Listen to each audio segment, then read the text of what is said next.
The Tower of God anime actually really triggered me. I'm not lying when I say this from a new reader's perspective, since I just started reading the manhwa of Tower of God. Coming into the anime, there are definitely a couple of nitpicks that I do have with the show. Now, I'm not necessarily saying, again, that the show is bad by any means, because I actually happen to enjoy the anime itself.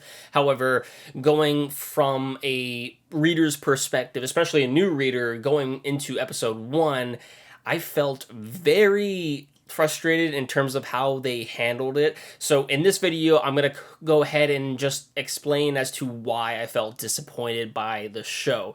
So this is only in terms of season 1 of the anime though. So for anything beyond this point in terms of the manhwa, as well as what has been shown in the anime thus far, I just know that season 2 has officially come out. So this is only in regards to season 1 of the manhwa and season 1 of the anime. So from this point on, please just keep in mind that's all I'm going to be referring to, so please don't spoil me.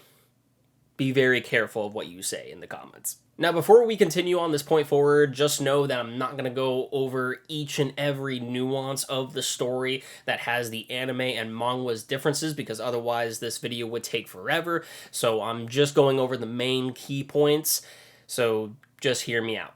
Okay, so let's get the elephant out of the room. The pacing of the Tower of God anime is not really great. I remember watching the first episode, and I'm not going to lie, it kind of triggered me a bit. To be honest with you, I think back when the Tower of God anime first released, I watched episode 1, and just now I started reading the manhwa, and I was very surprised on how much they omitted from the show. One of the biggest differences of the Tower of God anime is its introduction to its characters. Starting the series, Bam, Evan, and Yuri's introduction are changed, at least to some degree. In the manhwa, we get a slight introduction before Bam takes the first test, with Evan and Yuri overseeing what he chooses to do before stepping in to introduce themselves. What I also found pretty interesting is when Bam is taking the first test with the eel. One difference is Evan understanding how the test is won. As a guide, he understands the test and we see this dialogue, but this dialogue is omitted from the anime entirely. Another thing that kind of threw me off guard is when Evan gives Bam the pocket. The pocket in the anime kind of glosses over as to what it is, and more so gives it to Bam as a keepsake. Evan's just kind of like, here, have this pocket, instead of, actually being described as to what it is and what it can be used for. Because as far as we know, I mean, there is probably more clarification to the pocket, later down the line, but, we understand that it's a little bit more so kind of like the tower's navigation system, and it has other resources as well that the player can use, or the owner can use. But in the anime, it's just like, here you go, this is a keepsake, I guess you can have.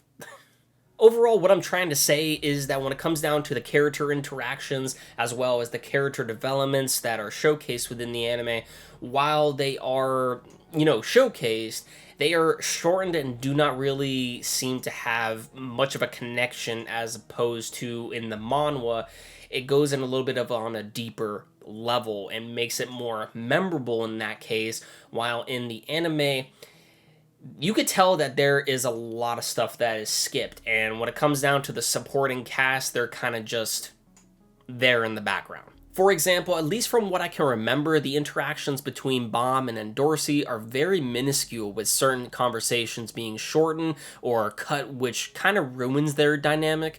There are even some slow down moments within the manhwa that provide more introduction of the characters, which you can really understand their motives behind climbing up the tower as well. With the anime, as I mentioned, you don't really get much of that. The world building in Tower of God is really complex, and within the manhwa, the world building is so much more elaborate. Even on chapter 11, we get so much more detail on the inner and outer layers of the tower, including the residential area where others are born. While the anime explains this, it's a very condensed version of what the manhwa describes of the tower. One really big difference of the manhwa compared to the anime is the classification of what Shinsu is.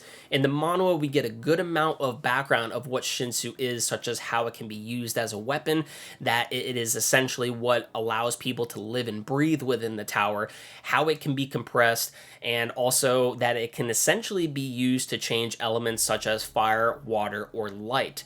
While in the anime, Shinsu is just classified as water itself, and you can use this water to fight. So yeah, in the anime, it's just kind of like, who has control over the most water? What is stronger? Like, there's all different things that Shinsu could be used for, and it's just entirely glossed over in the anime. I don't know. Shinsu is a power system, so you would think there would be a little bit more detail, but the anime just leaves things ambiguous. Tests and challenges seem a bit more streamlined in the manhwa as well, and the stakes are higher, with a more in-depth manner as well compared to the anime. How they are presented just feels more satisfying to me from their conclusions from what the other characters experience, especially the strategic portions with Kun and even Shibisu. Shibisu just comes off as not only the comedic relief character, but the manhwa really illustrates his strategic thinking. You can even say that his deductions are even on par with Kun, which makes him badass. Overall, as a reader, I am confident to say that the Tower of God manhwa is leaps and bounds better than the anime. Pacing and story omissions is nothing new when it comes to adaptations, and I understand that certain things need to be omitted in order to drive the story forward, as studios may be only limited to certain time frames or formats, and with the Tower of God's lengthy exposition when it comes to its world and character buildings, it's a bit difficult for studios to keep the viewers engaged in the slower parts, which is why they chose to increase its pacing for a better experience. If you are a fan of Tower of God, if you really enjoyed the anime, then you might as well read the manhwa for the best viewing experience possible, because you're going to get so much more out of it. Honestly, I can say that my Tower of God reading experience has been great so far, and I actually don't regret it. I thought it was actually going to be a slow burn, and while that can hold true to some degree. The opening chapters are a bit of a slow burn because not only the chapters are a bit longer, but also the artistic style of Tower of God doesn't really seem to stand out the best, but I can tell by the mid portions of season 1 to where season 2 is at right now that I have seen the Tower of God artistic style actually really improve. There's definitely going to be a long journey ahead from me, but with that said, that is pretty much the end of this video. Let me know what you thought about it in the comments down below. I would really like to hear your personal thoughts and opinions of what you thought about the video, as well as where you're currently at in the state of Tower of God. But please, as I said, be wary of spoilers. I really don't want to be spoiled on this amazing series because it is really good. It is really good.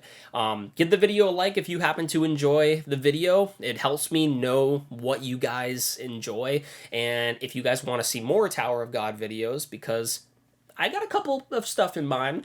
It also just helps out with the YouTube algorithm to push this out a little bit more, so I'd really appreciate that. But if you also happen to enjoy the video and you enjoy what I have to say, possibly want to see more content from me, definitely hit that red subscribe button down below. It really helps out the channel, and can't thank you guys enough. I really appreciate you guys watching. Hope to see you all in the next one. Have a good one.